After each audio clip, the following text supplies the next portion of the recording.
All right, let's talk about the Overton window. Have you ever heard this term before? Overton window. Well, if you're listening to an interview about politics, or if you're watching a YouTube video about geopolitics, you might hear this term. I've heard it many times this last year. Okay, Overton window. So geopolitics means the Earth's politics, right? The world's politics. Geo means this Earth that we live on, and politics, well, it means politics, right? So, if we're talking about Syria, right? What's Turkey gonna do? Well, I think my home pod in my living room thought I was saying, "Hey Siri." That was kind of creepy, guys. Heard a voice from my living room saying, "Uh-huh." That was crazy. Okay, so let's say we're talking about Syria, not Siri. Say we're talking about Syria, okay? And we're talking about Turkey. What's Turkey gonna do? What's Israel gonna do? What's Russia gonna do in Iran? That's geopolitics. Talking about the politics, kind of the situation in the world. Okay, so if you're listening to something about geopolitics, you'll often hear this term, Overton window. Now, what it means is, well, Overton is a guy's name. Okay, his first name is Joseph. Joseph Overton. Overton is his last name, and window is the name of it's the concept. Okay, so there are many concepts that have a name, right? Like if you go to university, you may have learned about Maslow's hierarchy of needs. Remember? You got that triangle, Maslow's hierarchy of needs. So Maslow is the guy's name. Hierarchy is the concept, right? Or I've actually made a video about this. Hofstede's cultural dimensions. Okay, Hofstede is the guy's name. I think he's from the Netherlands. And cultural dimensions, well, that's the concept, right? So we're talking about a concept with the Overton window. Window. Well, you know what a window is. Why would he name his concept the window? Like, why is it? A window means like a window on a house. You look through a window, right? It's like that, shaped like that. You can see things through a window, right? So what does this mean? What's the definition? It's the range of policies that are politically acceptable to the mainstream population at a given time. Okay?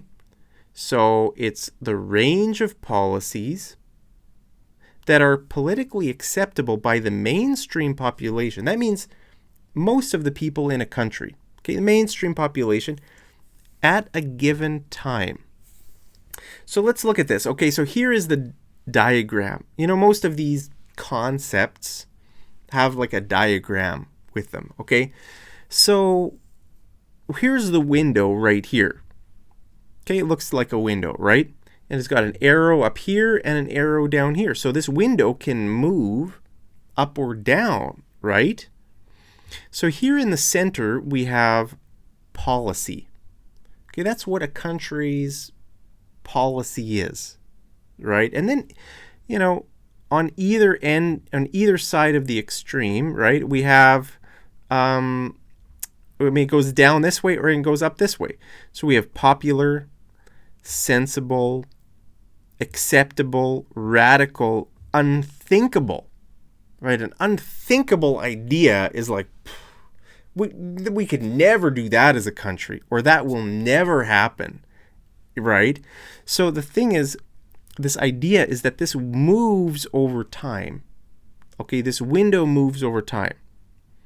So what is your country's policy? I'll give you an example. Okay, in Canada, one policy we have is free healthcare. Everybody knows that Canada has free healthcare, but there there has been discussion about having a two-tiered healthcare system. Okay, so the discussion would be, maybe people are discussing it here. If it's quite popular, or it's quite sensible, or it's acceptable. Okay, and what a two-tiered system means is having like a two-level. The word tier kind of means level. Okay, so we have one level for the rich people who can pay money to get their own healthcare immediately, which is what they want. And then we have another level which is free for everybody. Okay, I think Italy might have a similar system, or other European countries might have that kind of a system, like a two-tiered system. Okay, so the idea, people say that would be a good idea. And personally, I think it would be a good idea, because if the rich people can just go and pay for their own healthcare at some private clinic somewhere, that's fine, because that removes them from the lineup among all the poor people, right? So in Canada right now, we don't have a two-tiered system. It's just free healthcare. But what you find is that a lot of rich people and a lot of poor people, they're in the same line, and they're waiting like a year. Now, I've met rich people and poor people who have waited like over a year for some surgery. That's kind of crazy. That's an outrageous time frame, right? To wait a year for like a surgery. So having a two-tiered system, for example, the rich people have the money to pay for it. They want to pay for it. They're happy to do it. They could stay in the free line if they want, but if they want to get it a little bit quicker, they could go pay however much money with a private clinic or something like that. So, that would help them, right? Because they get what they want faster, right? And it would also help poor people, because poor people, it would take the rich people out of the line. All right, so then their treatment would be faster. And some rich people actually go to other countries to have their medical procedures done. That's called medical tourism. Okay, it's very popular for people to go down to Mexico or go over to the Philippines or Thailand or other places to have their medical procedures done. I don't know what percentage of Canadians do that. I know some do that. I don't know how many. But I don't know. What do you think about that? Would it be good for a country to have a two-tiered healthcare system? I don't know. I think it would be a good idea. But I understand why the government wants to just keep it fair for everybody. Okay, everybody's in the same line. All right, so this is a topic of debate. So right now, the policy is that everybody has the same healthcare system. We only have one system. It's free for everybody. Going to the doctor is free. Things are free, like a surgery might be free, but if you want other things like dental care or dental surgery or laser eye surgery or that, then that's not included in the healthcare. But that's a different topic. The policy in Canada right now is free healthcare. Now, other ideas that have been talked about are having a two-tiered system, right? Now, what if we say something like, well, let's get rid of our whole healthcare system. Let's not have a healthcare system. Let's just everybody do their own thing. Let's have completely private healthcare. That is more out here. Most people aren't talking about that. That's more like unthinkable. Okay? So this window can move over time, right? So let's look at the definition. It's the range of, we're still recording? Yeah, we're still recording. My computer screen went dark for a second. Okay, so it's the range of policies, right, that are politically acceptable by the mainstream population at a given time. This is really important. So at a time, and that time, I mean, let me ask you a question. Is your country the same as it was 5 years ago? Has anything changed in your country in the past 5 years? You know, probably some things have changed. Maybe your country's gone this way, or, you know. So the Overton window has shifted. It has moved. Okay, so because we're talking about a given time, we use this word, move or shift. Okay, so when you're listening to your, you know, geopolitical podcast or whatever you're listening to, you'll hear it like this. Something moves or shifts the Overton window. Okay, so maybe your president said something, or some policies kind of, you know, maybe the popular opinion, right? The mainstream opinion has kind of shifted about anything. It could be about immigration. It could be about healthcare. It could be about anything, right? So, I mean, just remember that when we're talking about this system, this window, okay, this concept, we're talking about the shifts that happen over time.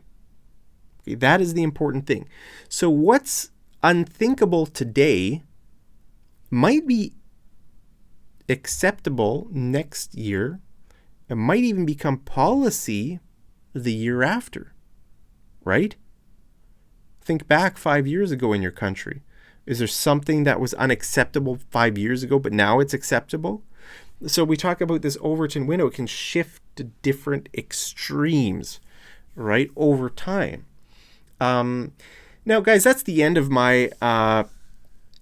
that's the end of the explanation. I think you understand what it means. Like, we're talking about a country, or we're talking about like something, some idea. We're talking about the Overton window shifting, right, from what is kind of acceptable and a country's policy to something that maybe last year, maybe it was unacceptable. Like, you know, for example, in Saudi Arabia, I know that women weren't allowed to drive. When did that change? A few years ago? So something changed in Saudi Arabia where I guess for a long time it was unacceptable that women would be allowed to drive. You know, and that would be radical. Wow, women drivers? We can't even think about that. And then the Overton window shifted. Now, I don't know how it shifted. I'm not from Saudi Arabia, obviously. And, you know, maybe the leader said something and maybe there were some changes. I don't know. But then, you know, apparently now women in Saudi Arabia can drive. So now here's you know, an example of the Overton window taking place in real time. Okay, so I'm making this video at the end of 2024, right? We just have a few days left in 2024. Now, Donald Trump has talked about Canada as the 51st state. Okay, now the U.S. has 50 states. There's 48 mainland states, and then there's Alaska, which is way up there, which does not have a land border to the mainland U.S., right? If you want to drive from Alaska down to the mainland U.S., you have to go through Canada. And the other one is Hawaii. Okay, Hawaii is way off. I mean, if you want to get to Hawaii, you have to take a 5-hour flight, right? So it's not connected to the mainland, the 48 states in the mainland, right? So Donald Trump is talking about making Canada the 51st state. Now, what do you think about that? Do you think that's a good idea, or do you think that's a bad idea? Well, it doesn't really... When we're talking about the Overton window, we're not talking about good or bad. We're not talking about like the morality or the ethics of something. We're just talking about how this reality shifts. Okay?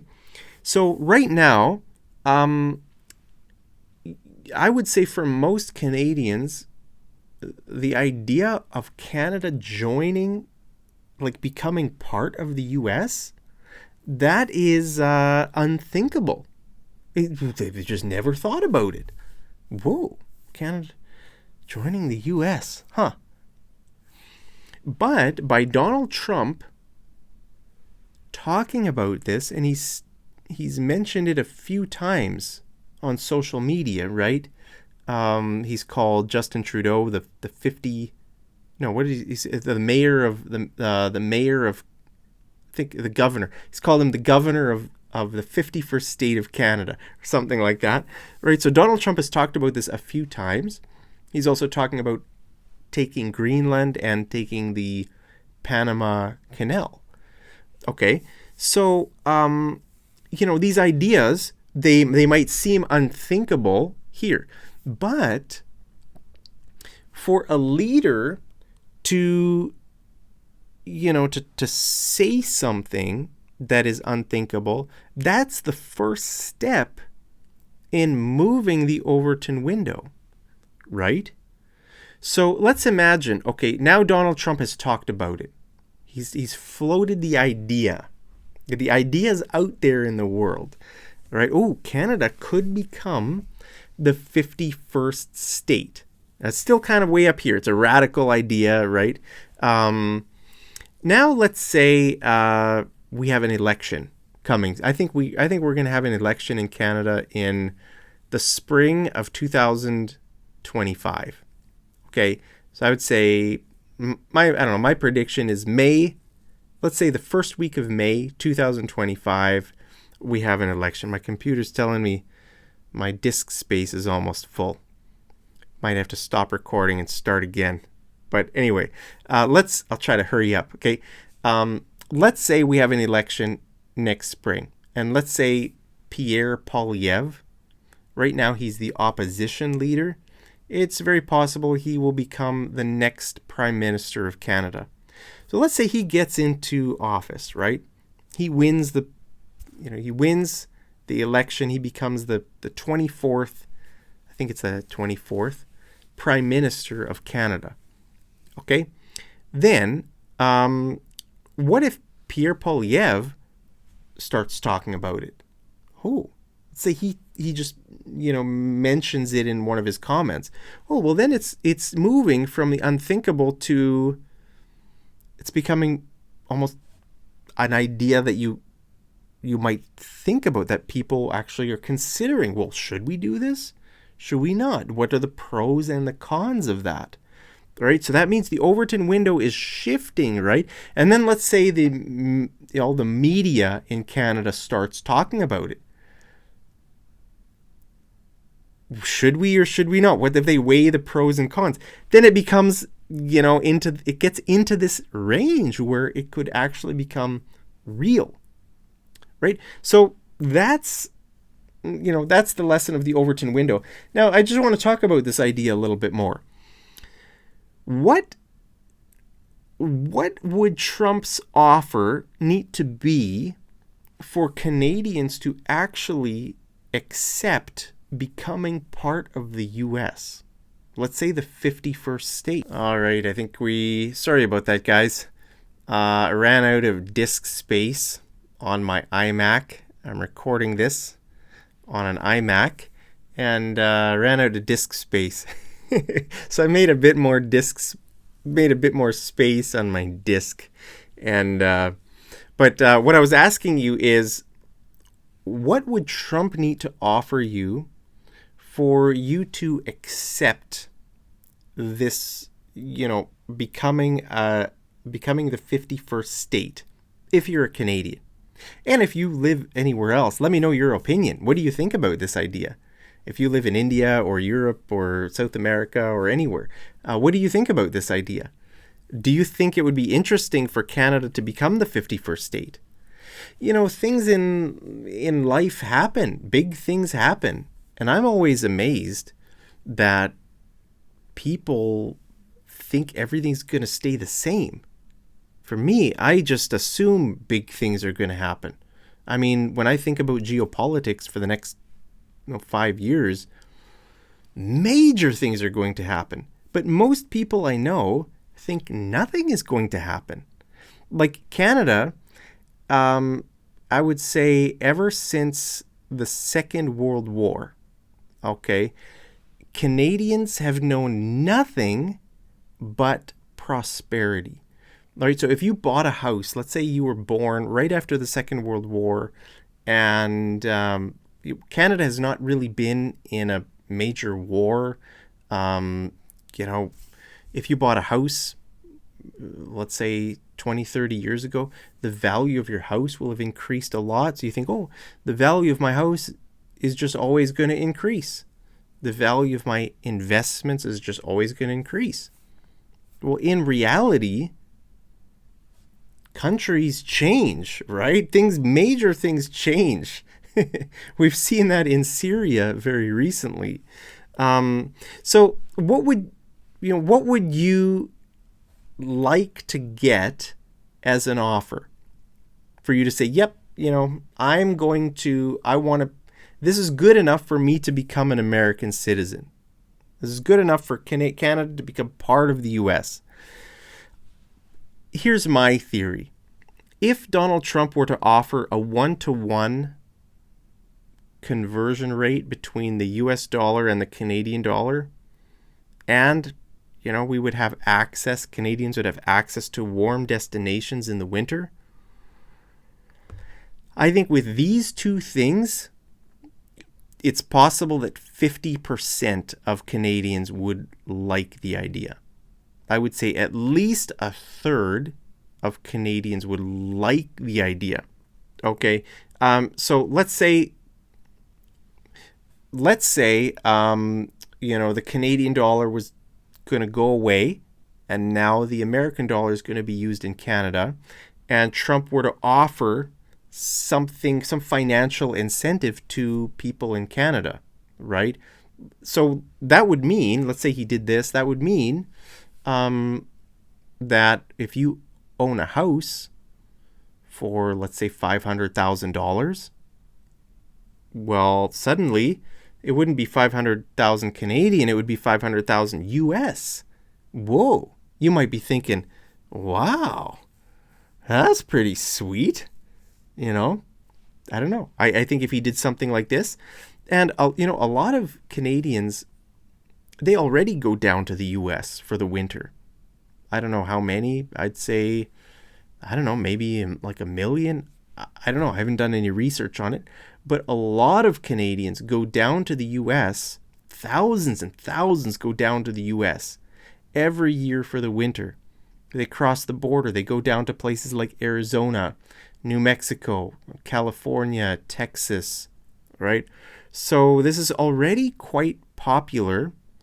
And those people who go for the winter are called snowbirds. Okay, so if you're a snowbird, you escape Canada for the winter because it's cold in Canada. I mean, right now I'm making this video right at the end of 2024. It's cold outside, right? Snow on the ground. It's minus whatever.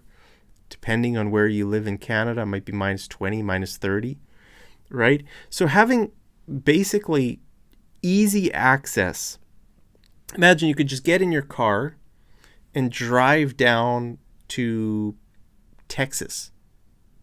No borders, no nothing. It's already easy to get into the US. You need your passport. You didn't used to, about maybe, I would say 10, 20 years ago. You didn't need a passport to get into the US. You just needed some ID, maybe a driver's license or something. But now it's become more strict. You need your passport, and I don't know, it's become a little bit more burdensome to go to the US, but still people go there to do shopping or other stuff, maybe for a day or a weekend. Okay. But imagine if it was just totally easy. There was no border at all. You could just get in your car and drive. I don't know. My feeling is that maybe at least a third of Canadians would really like this. They would say, you know what? We're on board with this, Donald Trump. And probably a third would not like it. They'd probably hate it. Maybe. I don't know. And then probably on the middle third would be somewhere, in the middle. Maybe they would need to see what Trump was offering. Like imagine if there was a referendum in Canada, right? Let's say Pierre Poilievre wins in the election next year, and let's say he takes a referendum. Oh, do you want to join the U.S. or not? People probably, I'd say a third of people would say yes, a third of people would say no, and a third would be somewhere in the middle, depending on, if it would benefit them or not. That's just my opinion. I could be totally wrong. Just based on the people that I know, just my feeling, I think it would kind of work in thirds like that. But I could be totally wrong. So let me ask you guys, what would what offer would you accept? What would, let's say you're on the fence, right? You're not sure. I don't know. Maybe let's say you're a bit against it. What would Trump need to do? What would he need to offer for you to say, yep, I'm on board. I'm on board. Like, what if he would cancel your student loan? Let's say he would offer Canadians to accept this deal. We're going to cancel all your student loans. I think he would have the support of most people who have student loans. I don't know. That's just my feeling. I mean, a lot of Canadians have student loans. I do too, guys. I mean, I haven't been in college now for over a decade, but I have student loans, right? A lot of Canadians are probably going to have to pay their student loans for the rest of their life. So if there could somehow be a way to give people a financial incentive and an incentive to get away from winter, I would say just those two things, he would win maybe 50% of the support of Canadians. I don't know. I haven't thought much about it myself, and I haven't really asked many people about it, but that's just my feeling. Let me know. What do you think? What do you think would happen? He's talked about this. He's talked about this idea, and what would it benefit the U.S.? Well, it would benefit them just on the appearance side. Okay, now the U.S. has over doubled its size. Okay, because Canada's actually bigger than the U.S. Canada's a bigger country. Canada's the second biggest country in the world after Russia, right? And so for Canada to then just to kind of become part of the U.S., that would be a huge political, or like a geopolitical, I don't know if it's to say win. It would be a win for Donald Trump, because he could show the world, look, now we have a massive country, right? Look at it would be the world's biggest country, I think. I mean, I actually should have checked that before making this video. Canada plus the US, would it be bigger than Russia? I think so. It would be massive. I should just let me know, guys. I think yeah. I'll Google it afterwards. I'll find out. But it would be probably be the world's biggest country. Tons of like resources and stuff like that. And so for him, he would probably want it more for like appearances. Just, wow, look at the show of force. Now we're a big, massive country, plus Greenland. Okay, I think if he would take Greenland too, away from Denmark, then I think for sure it would be the biggest country in the world. I know Russia's huge, but I think it would be the biggest. I'll have to go and check exactly the numbers, add up the numbers. But I don't know. So guys, when we talk about the Overton window, okay, we're talking about things that maybe today seem completely crazy, but in reality, the window moves, right? So Donald Trump is talking about it on social media. If our leader starts talking about it, and then it moves, right? Then suddenly, if the media starts talking about the reality or the possibility of it, then it moves even more, and everybody's talking about it in the country. And then if there's a referendum, well, then that's the last step, right? And then let's say Canadians vote to become part of the U.S. Well, then that's just policy. That's reality now. So we can see how things move, right? So I don't know. That's just an example that I thought of. So anyway, guys, hope you found that lesson helpful. Like I said, if you're watching some videos about geopolitics on YouTube, you might come across this term, Overton window. So let me know, just for fun, what offer would you accept, to join the U.S.? Anyway, guys, that's it for this lesson. Hope you're doing great. As always, I love you so much, and I'll see you over in the next episode of Mad English TV. Take care.